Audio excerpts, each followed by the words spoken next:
بسم اللہ الرحمن الرحیم۔ خونی شیطان قسط نمبر 1۔ شہر سے دور ایک ویران علاقے میں موجود قبرستان سے تھوڑا فاصلے پر ایک گاڑی آ کر رکی تھی۔ وہ دسمبر کی ایک سرد رات تھی۔ طوفانی بارش ہو رہی تھی۔ بارش کی پڑتی بوندوں کی تیز آواز سے سماعتوں میں ایک عجیب سی الجھن محسوس ہو رہی تھی۔ وقفے بعد بجلی پوری کڑک کے ساتھ چمک اٹھتی تھی، جس کی روشنی ایک پل کے لیے اس قبرستان کو اپنی لپیٹ میں لے کر روشن کر دیتی تھی۔ بادلوں کی گرج کی آواز سے کان کے پردے پھٹنے لگتے۔ گاڑی سے ایک شخص اترا۔ اس نے کالا رین کوٹ پہنا ہوا تھا اور اپنے چہرے کو ہوڈی سے ڈانپ رکھا تھا۔ گاڑی کا دروازہ ایک جھٹکے سے بند کرتا وہ گاڑی کی ڈکی کے پاس آیا۔ اس کی چال بہت ہی پرسکون تھی، جس کو دیکھ کر صاف معلوم ہوتا کہ وہ شخص ارد گرد کے ماحول سے بالکل بے خوف تھا۔ اس نے گاڑی کی ڈگی کھولی اور اس میں سے کسی کو بالوں سے پکڑتے ہوئے باہر نکال کر زمین پر پٹخ دیا، پھر اس کی ٹانگوں کو پکڑ کر گھسیٹتے ہوئے قبرستان کی طرف لے جانے لگا۔ وہ شخص زندہ تھا۔ وہ چیخنے لگا، چلانے لگا، اپنی جان کی بخشش مانگتا رہا، مگر سامنے والا بے حد بے رحم تھا۔ وہ اس کی آہ و بقا کو نظر انداز کرتا ہوا اس کو اب قبرستان کے بیچوں بیچ لے آیا اور پنجوں کے بل بیٹھ گیا۔ اب اپنے کوٹ کی جیب سے ایک تیز دار خنجر نکال کر اس بندے کی گردن پر رکھ دیا۔ نہیں، مجھے جانے دو۔ کون ہو تم؟ میں نے کیا بگاڑا ہے تمہارا؟ نیچے لیٹا بندہ اپنی موت کو سامنے دیکھ کر خوف سے چلا اٹھا۔ ہا ہا ہا ہا۔ جبکہ سامنے والا اس بے رحم شخص کو اس پر ذرا رحم نہ آیا، وہ شیطانیت سے ہنسنے لگا۔ ایسے کیسے جانے دوں؟ بہت بھوک لگی ہے مجھے۔ آپ جو کہیں گے، جیسا کہیں گے ویسا ہی ہوگا، وہ تھراتی ہوئی آواز سے بولا، جس کی بات پر کوٹ والا شخص مکاری سے مسکراتا ہوا اپنے ہاتھ میں موجود خنجر کو گھورتے ہوئے بولا، ہمیشہ ہی وہی ہوتا ہے جیسا میں چاہتا ہوں۔ اس میں نئی بات کیا ہے، کیونکہ مجھے اپنی مرضی کے خلاف کوئی بات پسند نہیں۔ وہ اپنے چہرے پر سے ہوڈی ہٹاتا ہوا اس کی آنکھوں میں آنکھیں ڈال کر دیکھنے لگا۔ اس کی آنکھوں کی پتلیاں سرخ رنگ کی تھیں۔ یہ منظر دیکھتے ہی نیچے لیٹا بندہ خوف سے کانپ گیا تھا۔ مجھے جانے دیں۔ شٹ اپ، وہ دھاڑا۔ مجھے میری سامنے اونچی آواز سے بولنے والے لوگ بالکل اچھے نہیں لگتے، جانتے نہیں کیا؟ پھر بھی اتنا اونچا بول کر کان کھا گئے ہو میرا۔ وہ اپنے کان میں انگلی ڈالتے ہوئے بیزاریت سے بولا، کتنے ظالم ہو تم، تمہاری سوچ سے بھی زیادہ۔ ویسے تم بولتے بہت ہو، سامنے والے نے نہایت ڈٹھائی سے جواب دیا، پھر اس بندے کے منہ میں ہاتھ ڈال کر اس کی زبان پکڑ لی اور خنجر کی مدد سے کاٹ دی، جس کے نتیجے میں وہ بری طرح چیخ اٹھا۔ خون اس کے منہ سے پانی کی طرح بہنے لگا۔ اس تکلیف سے اس بندے کی آنکھیں باہر کو ابل گئیں۔ اس کے بعد کوٹ والا شخص اٹھا اور اپنی گاڑی کی طرف بڑھنے لگا اور گاڑی سے ایک بیلچہ نکال لایا اور آرام سے قبروں کے بیچ زمین کھودنے لگا۔ یہ منظر دیکھ کر لیٹا بندہ سمجھ گیا کہ ہو نہ ہو وہ اس کی قبر ہی کھود رہا تھا۔ تب ہی وہ تڑپنے لگا، اپنی جان بچانے کی سعی کرنے لگا، مگر اس کے ہاتھ پیر بندھے ہوئے تھے۔ وہ چاہ کر بھی بھاگ نہیں سکتا تھا۔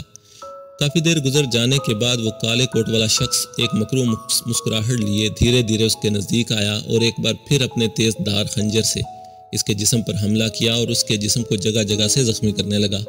اس کے زخموں میں اپنی انگلیاں ڈالتے ہوئے اس کا گوشت نوچنے لگا۔ کافی دیر تک وہ اس کو ایسے ہی تڑپاتا رہا۔ پھر اس نے اس بندے کی انگلیاں کاٹنا شروع کی۔ ایک ایک کر کے اس کی انگلیاں اپنے منہ میں ڈال کر چبانے لگا۔ پھر خنجر پر لگا سارا خون چاٹ گیا۔ کتنا مزہ ہے اس انسانی خون میں، وہ آنکھیں میچے بولا۔ نیچے پڑے شخص کی دردناک چیخوں سے پورا قبرستان گونجنے لگا۔ تکلیف اور خوف سے اس کا برا حال ہو گیا۔ اس پل وہ اپنی موت کی طلب کرنے لگا تھا، کیونکہ جو اذیت وہ شخص اس کو دے رہا تھا وہ برداشت کرنا اب اس کے بس سے باہر ہو چکا تھا۔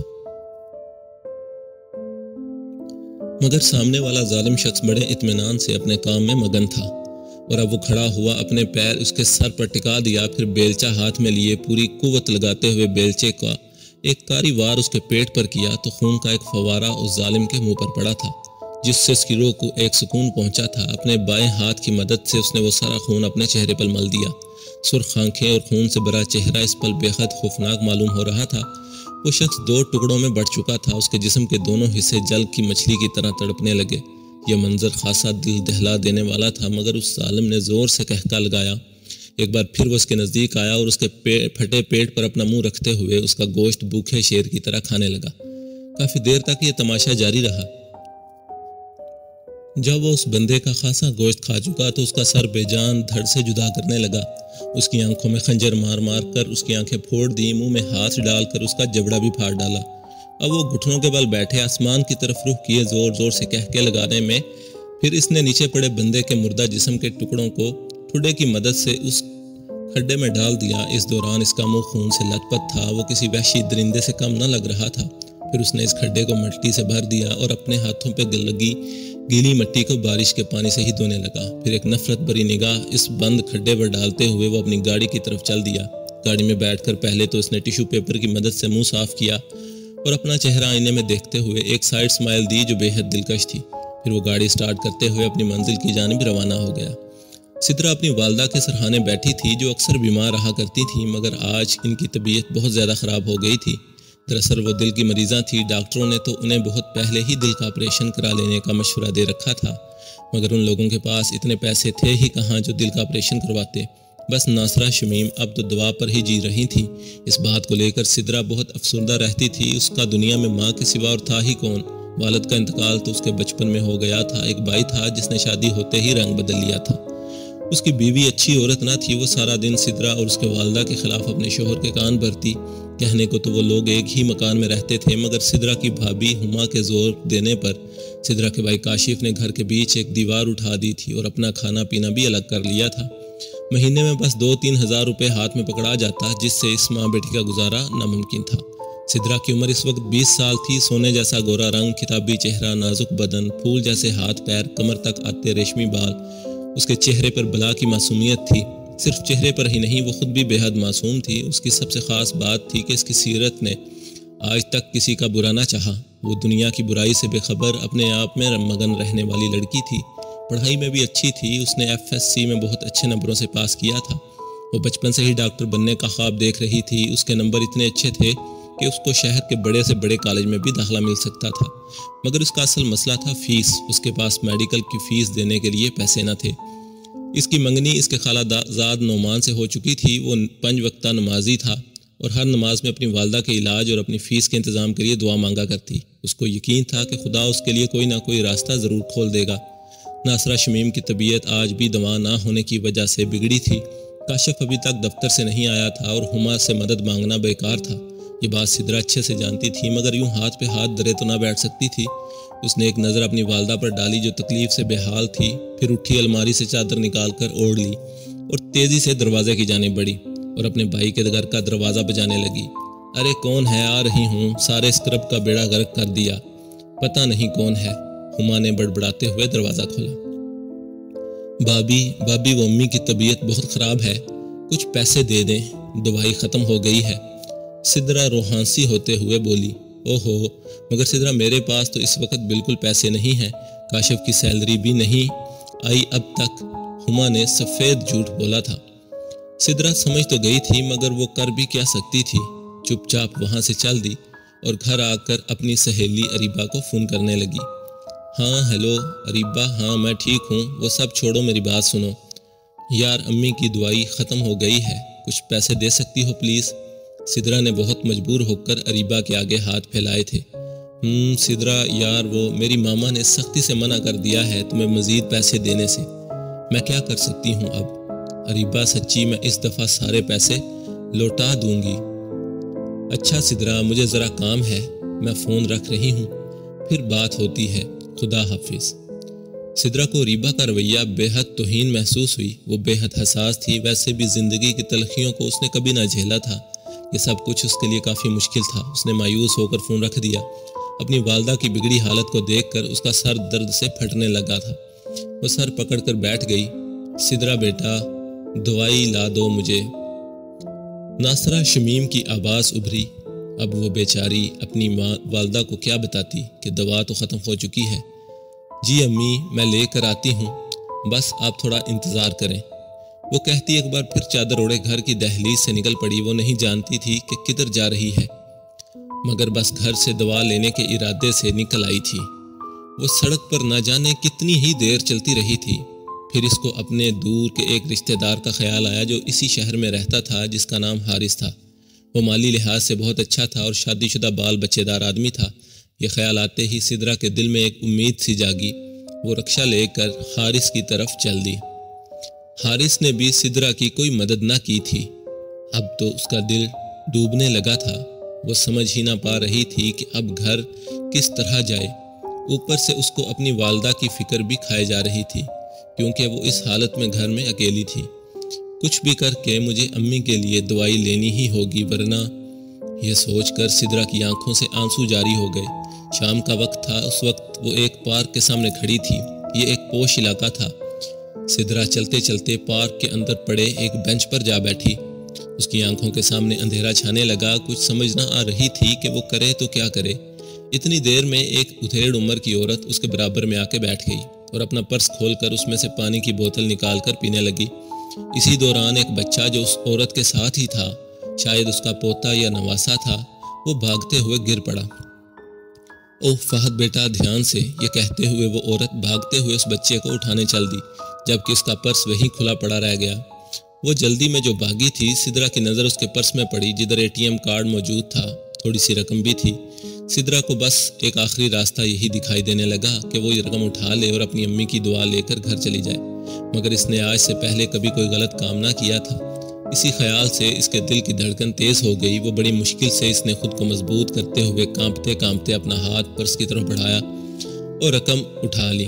جیسے ہی اس نے رقم پر ہاتھ ڈالا، کسی نے اس کا ہاتھ پکڑ کر زور سے پیچھے جھٹکا۔ چور کہیں کی، میرے پیسے چوری کر رہی تھی تم؟ یہ اسی عورت کی آواز تھی جس کا پرس تھا۔ نہیں آنٹی، وہ میری امی کی طبیعت۔ اس سے پہلے سدرا مزید کچھ کہتی، اس عورت نے ایک زوردار تھپڑ سدرا کے منہ پہ دے مارا۔ سدرا بے حد شرمندگی محسوس کرنے لگی تھی۔ اس کو ایک پل خود سے نفرت محسوس ہو رہی تھی۔ وہ چپ چاپ گردن جھکائے کھڑی تھی اور وہ عورت سدرا کو ذلیل کرنے میں مصروف تھی۔ آس پاس لوگوں کا ہجوم لگنا شروع ہو چکا تھا۔ اب وہ عورت پولیس کو کال کرنے لگی تھی۔ پولیس کا نام سنتے ہی سدرا زور زور سے رونے لگی، مگر اس کو اپنی صفائی میں کچھ کہنا بھی نہ آتا تھا۔ کچھ ہی دیر میں پولیس وہاں موجود تھی اور خواتین اہلکار سدرا سے سخت کلامی کر رہی تھی۔ کسی نے سوال کیا، ایکسکیوز می، میں پوچھ سکتا ہوں کہ یہ کیا ہو رہا ہے سب؟ سدرا نے نظر اٹھا کر دیکھا تو سامنے ایک خوبرو جوان کھڑا تھا۔ اس نے جینز اور گرے رنگ کی شرٹ پہن رکھی تھی۔ 6 فٹ قد، کثرتی جسم، سرخ و سفید رنگت، سنجیدہ چہرہ، داڑھی کے خط بنے ہوئے، سرخ ہونٹ، بڑی بڑی مخمور آنکھیں اور خمدار ابرو۔ اس کو دیکھ کر کسی شہزادے کا گمان ہوتا تھا۔ ہاں ہیرو، تو کون ہے؟ پولیس اہلکار نے طنز بھرے لہجے میں سوال کیا تھا۔ میں Siraj Ali Zulfiqar, chairman of mega conglomerate and mega group SIZ، اس شخص نے نہایت سنجیدگی سے جواب دیا، جس پر پولیس والے کے چہرے کا رنگ ایک دم بدلا تھا۔ او سوری سر، وہ میں نے آپ کو پہچانا نہیں تھا۔ جبکہ سراج اس کو غصے سے گھورتے ہوئے بولا، اس کا مطلب ہے کہ آپ غریب سے عزت سے بات نہیں کر سکتے۔ نہیں، ایسی کوئی بات نہیں سر۔ وہ اس سے پہلے کہ وہ مزید کچھ بولتا، سراج نے اس کی بات کاٹی۔ یہ کیا تماشا لگا ہے یہاں؟ سر آپ کیوں تکلیف اٹھا رہے ہیں؟ بہتر ہوگا آپ اس معاملے میں نہ ہی پڑیں۔ چھوٹی موٹی چوری کا معاملہ ہے۔ یہ میرے ساتھ تھی، شی از مائی فرینڈ، اور انہوں نے کوئی چوری نہیں کی، سراج نے سدرا کی طرف اشارہ کرتے ہوئے کہا۔ سدرا اس کے اس جھوٹ پر حیران رہ گئی تھی۔ لگتا ہے محترمہ آپ کو کوئی غلط فہمی ہوئی ہوگی۔ پھر پولیس اہلکار پرس والی خاتون سے بولا، ایسے کیسے غلط فہمی؟ مجھے کوئی غلط فہمی نہیں ہوئی، یہ میرے پیسے چرا رہی تھی۔ وہ خاتون تپ کر بولی، کوئی ثبوت ہے آپ کے پاس؟ سراج اس سے مخاطب ہوا، جس پر وہ خاموش ہو گئی تھی۔ Sorry madam, we are really sorry, آپ کو اتنی تکلیف اٹھانی پڑی، پولیس اہلکار سدرا سے بولا تھا۔ اچانک ہی اتنی تعظیم ملنے پر سدرا سے کوئی جواب نہ بن پایا۔ وہ ہکا بکا کھڑی، سراج کا چہرہ تک رہی تھی۔ اوکے، نو پرابلم، ہو جاتا ہے، چلیں۔ سراج خود ہی پولیس والوں کو جواب دے کر سدرا سے مخاطب ہوا۔ پولیس اہلکار سراج سے خوش دلی سے ہاتھ ملاتا اپنی موبائل کی طرف بڑھ گیا اور وہ عورت بھی پیر پٹکتی وہاں سے چل دی۔ جاری ہے۔